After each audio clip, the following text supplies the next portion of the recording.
नमस्कार दोस्तों। आज मैं बात करूँगा ड्राफ्ट के ऊपर कि ड्राफ्ट में क्या होना चाहिए, कैसे होना चाहिए।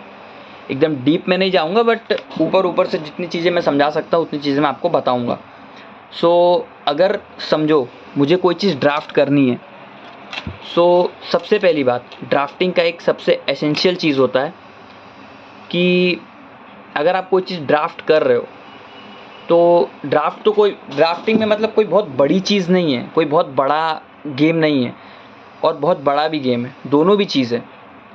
ड्राफ्टिंग में मतलब मुझे ऐसा लगता है पर्सनली कि ड्राफ्ट मतलब एक स्टोरी होती है, जो एक पैटर्न होता है स्टोरी का, वो एक पैटर्न में चलना होता है। वो पैटर्न तो मैं बोलता हूँ अगर कोई भी बना लेगा, तुम भी बना सकते हो, एक लेमैन भी बना लेगा वो स्टोरी। लेकिन जो सबसे एसेंशियल चीज़ होती है ड्राफ्टिंग में वो होता है प्रेयर्स। तुम प्रेयर क्या मांगोगे? सपोज़ तुम्हारे पास कोई क्लाइंट आया, उसने अपनी तकलीफ़ बताई तुमको और तुमने बोला हाँ ठीक है सर, हो जाएगा ये चीज़। अभी जो सबसे इम्पॉर्टेंट चीज़ होती है ना, वो होता है प्रेयर और सबमिशन क्लॉज़। क्योंकि तुम्हारा मैटर जो है ना, वो तुम्हारा पूरा मैटर तुम्हारे ड्राफ्ट के ऊपर चलता है।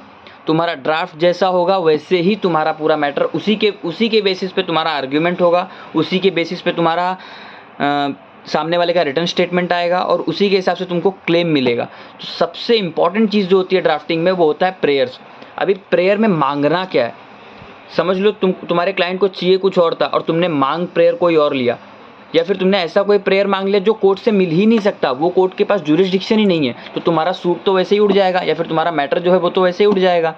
इसीलिए तुमको कोई भी मैटर, अगर तुमको कोई भी ड्राफ्टिंग करना है, कुछ भी करना है, तो सबसे पहले ध्यान देना चाहिए प्रेयर्स पे कि तुमको प्रेयर क्या मांगना है और तुम्हारे क्लाइंट का बेनिफिट किस में है, वो चीज़ सबसे पहले ध्यान रखनी होती है। धन्यवाद। अभी तो बहुत छोटी चीज़ बताया मैंने ड्राफ्टिंग के बारे में, अगर रिक्वायरमेंट होगी तो मैं और भी डीप में जाऊँगा। धन्यवाद।